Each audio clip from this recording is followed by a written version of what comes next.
June class is well on its way. The June class is also open to men because, believe it or not, there are a lot of men who are unfamiliar with firearms also, and they need to be educated. They want to be educated. We intend to continue teaching this class monthly until we see a lack of students. I have a feeling that's going to be a long time.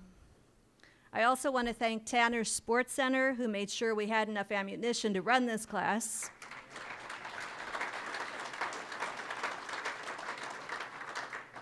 And they provided a 5% discount on any firearm purchase to every member of the class.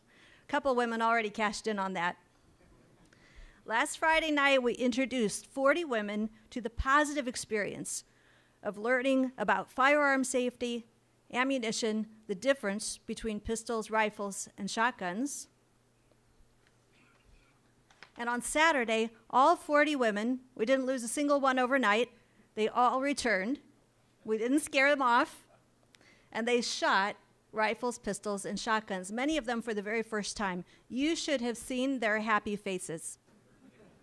They thought they'd be terrified. Some of them did happy dances, especially on the shotgun range, right? She knows. Weiss's shooting range is an outdoor public shooting range. I believe that we're the only outdoor public shooting range within a 150-mile radius. The range has been in my husband's family for 85 years. I think we're doing something right. We educate shooters, and we provide a safe and comfortable shooting environment. We consider ourselves ambassadors to the general public, sharing our knowledge and love of firearms. When you don't know something, oh, we already had that slide. When you don't know something, it's natural to fear it. When you gain knowledge, you have power over the fear. Some of the women who attended the Getting Comfortable with Firearms class had never touched a firearm before this class. Some had shot a few times, but they weren't entirely comfortable. They were fearful. The first thing these women learned is that there's basic safety rules. You probably all remember these rules from the NRA. Always keep the gun pointed in a safe direction. Always keep your finger off the trigger until ready to shoot. Always keep your gun unloaded until ready to use. These women didn't even know there were basic firearms because nobody ever told them, and a lot of people really do follow them. Just watch TV and movies. The fingers are on the triggers. The guns have endless ammunition. There's no safety or realism. You hear about children shooting children, finding that loaded gun that dad left between the car seats. It's irresponsible gun ownership. That's what the people hear about. They don't hear about the local 4-H group up in Percy that regularly has rifle classes and archery classes. They don't hear about the 40 Boy Scouts that camped out at our range last month and earned their rifle merit badges.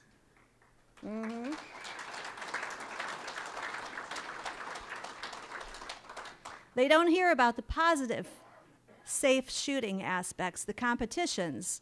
Where were those in the Olympics? I didn't see them covered that well. They don't know there are responsible people who actually lock up their guns so that unauthorized persons don't have access to them.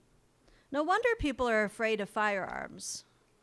It's our job to educate them, yours and mine. I am an NRA certified instructor in rifle, pistol, shotgun, personal protection, refuse to be a victim, home firearm defense, and I'm a chief range safety officer. All this since 2009. You can do this too.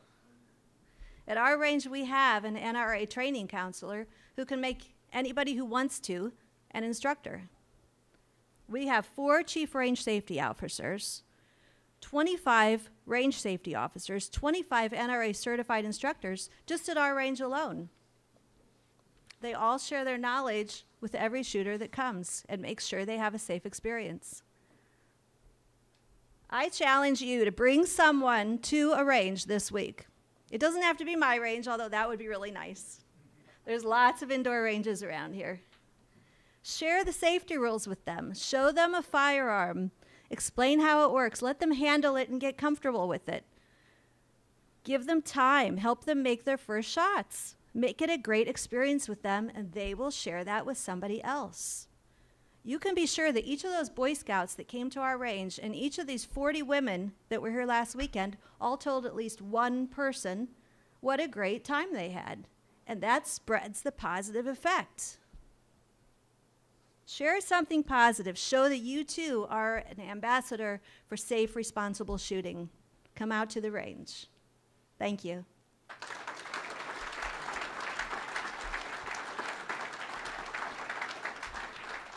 Does anybody have any questions for Lori? I have a question. Can you do rapid fire at your range? We cannot. Unfortunately, we are under a court order, and you have to have a 3-second pause between each shot. Yes. Your address, please. 3179 Mozart Road, Furlong, Pennsylvania. Off Sugar Bottom, we're only 7 miles from here. Thank you. Thank you. Thank you, Lori. Very appreciate it. Anyone that took that course, any of the ladies that took that course, please pass it along to your friends. Anybody else interested in taking a course? It was $50.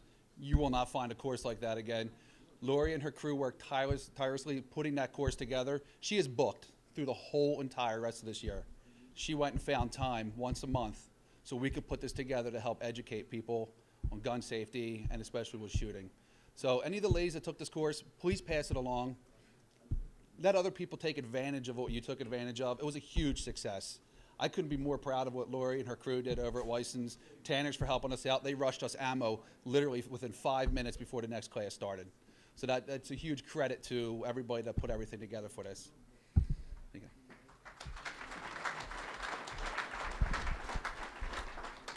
That tall gentleman that was just up here was Tim Soreman. He's just absolutely excellent. Those of you who know Tim know he's an absolute machine in helping promote concerned gun owners of Bucks County and what we're trying to accomplish. What we want to do is wrap up with a series of quick updates. As we formed ourselves 4 months ago, we came away from that first meeting and said we need to organize, because we came to the first meeting not knowing if anyone would show up at all. And when we had a packed room, which we literally had probably 50% more people at that first meeting, people said, what should we do? So we broke into 4 groups at the time, and what we'd like to do now is have each of those groups come up and give an update as to what's been taking place. First, I'd ask Dave Seger to come up and give us an update on what the Legislative Committee has been up to. Dave?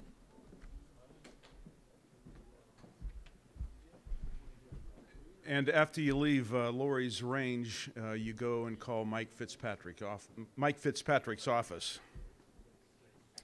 All right. Toomey Mansion, it was really a Trojan horse. That's a universal background check bill that was voted down, but it's not over yet, because I hear now that Manchin is trying to resurrect it in the Senate, and Senator Toomey's not going to be on board. That's good news, but if you take a look at what the anti-gunners have done, it's been very, very smart. They're misguided, but they're not stupid. What have we seen in the polls? 90% of gun owners favor universal background checks. 85% of NRA members favor universal background checks. You see letters to the editor. It's common sense. Let me tell you, it's not over. They're coming after us, and if not now, they're coming after us in the 2014 election. So we can expect more of the same. So we all need to be comfortable with why universal background checks are such a bad idea, and Daryl kind of covered this, so I'm not going to cover it a lot, but bottom line is that none of the bills that were presented would have done anything to prevent Newtown or Aurora from happening.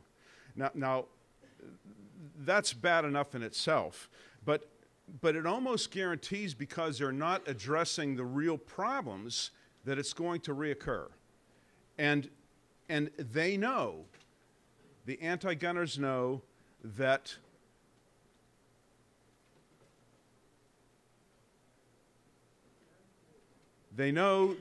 universal background checks cannot work without registration.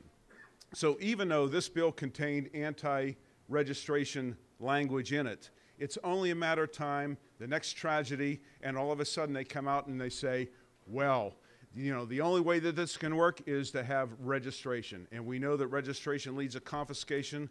We cannot accept that. Let me also say that the devil's in the details, okay? It doesn't matter what the title of a bill is. If there's any bill out there that is going to make a law-abiding citizen, unknowingly make that law-abiding citizen into a felon, then it's a bad bill. We can't have that. So the devil's in the details. Where's the common sense pro-gun legislation? Let's assume that we could have fixed all that stuff up above. What about common sense legislation that says that if I drive across the bridge into New Jersey, I'm not going to spend the next 2 decades in jail? How about a little bit of common sense in that area? Like national reciprocity would make good sense, good common sense. So again, I mean, this is far from over. Beware the 2014 elections. Michael Bloomberg's up there. He's got money to spend. They're sitting back, they're planning their strategy, and they're coming after us. Next slide. All right, we've gone through a learning curve. I've addressed some of it already, but I can tell you we're up against big money. Bloomberg and Organizing for Action. Organizing for Action was the Obama campaign, essentially. They will spend money, and they're gonna hit us hard.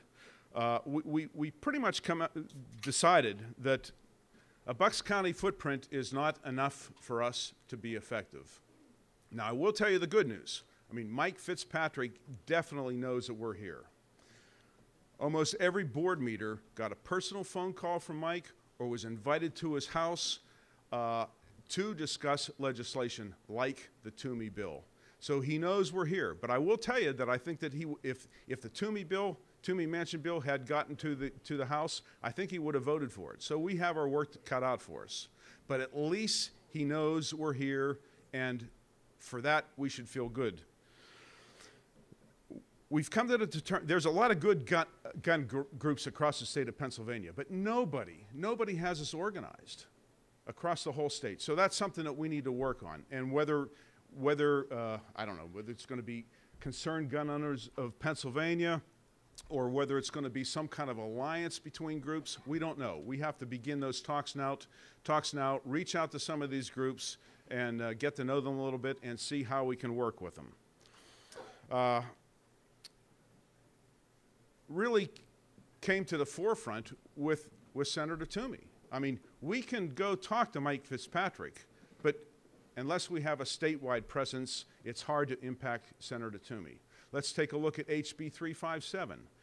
We have to have a state presence in order to move 357. So that's what we're thinking about doing.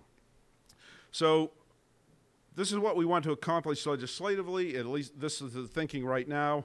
We want to be able to influence federal elections in Pennsylvania.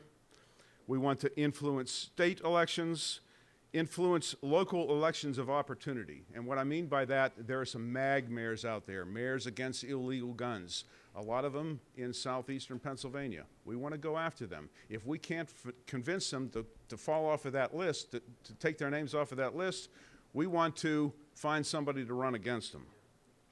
All right, block anti-2A legislation, secure passage of pro-2A legislation, and promote the elimination of gun-free zones.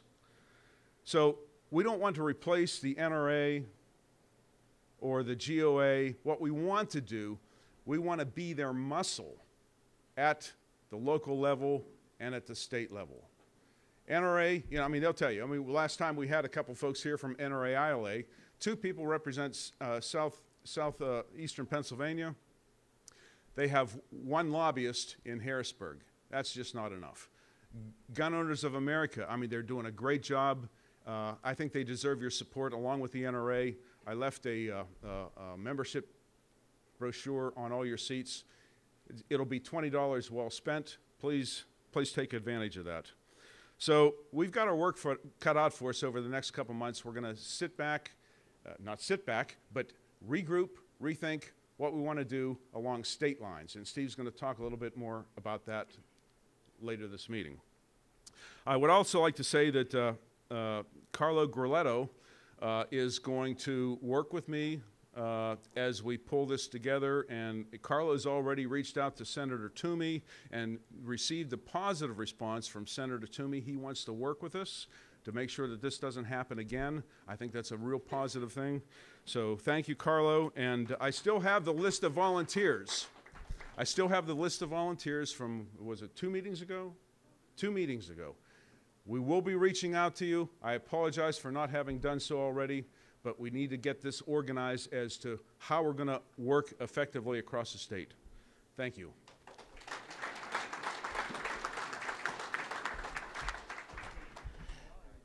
As you can tell, things are finally starting to gel with us, and we're looking at things both from a tactical, immediate standpoint and also outreach into the community and the longer-term strategic impact that we're going to have. As far as outreach into the community, you're here because you were naturally drawn to this. There are so many people out there that fall into a category of low information voters, that all they're getting is the sound bites from the mainstream media, that they're voting based on what they've been indoctrinated to know. We need to have proactive, concerned gun owners of Bucks County needs to have proactive outreach to various groups to fill us in on what has been taking place in that area is Carlo Grilletto. Carlo, could you please come up and share with us?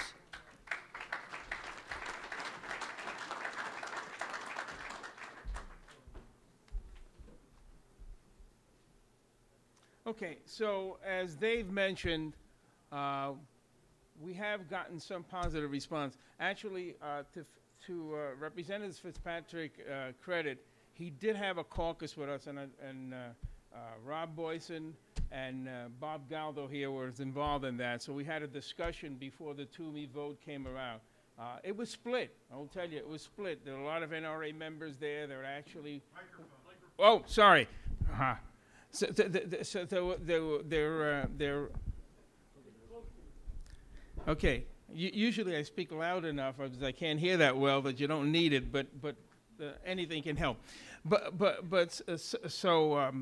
Half of the people there were surprised, actually supported the bill. So this is a problem. I also, as Dave mentioned, I ran into Senator Toomey at the leadership conference, and I had a conversation with him. And as a consequence of that, they suggested that we speak to one of his representatives. They wanted to find out more about the CGO-BC. And I think now, let me tell you, the thing with the outreach group, my thinking of it is, I'm not appealing to all of you, because I know how you are going to vote. I know how you think about guns. It's the people that, as Dave mentioned, that are in that 80% group that want to see gun background checks. I think it's because of ignorance. I think it's because they don't understand what it's all about. And as a consequence, as Dave mentioned, I'll be working with him with the legislative group. Okay. On April 23rd, we had a busload of people going to Harrisburg to support 357. We spoke to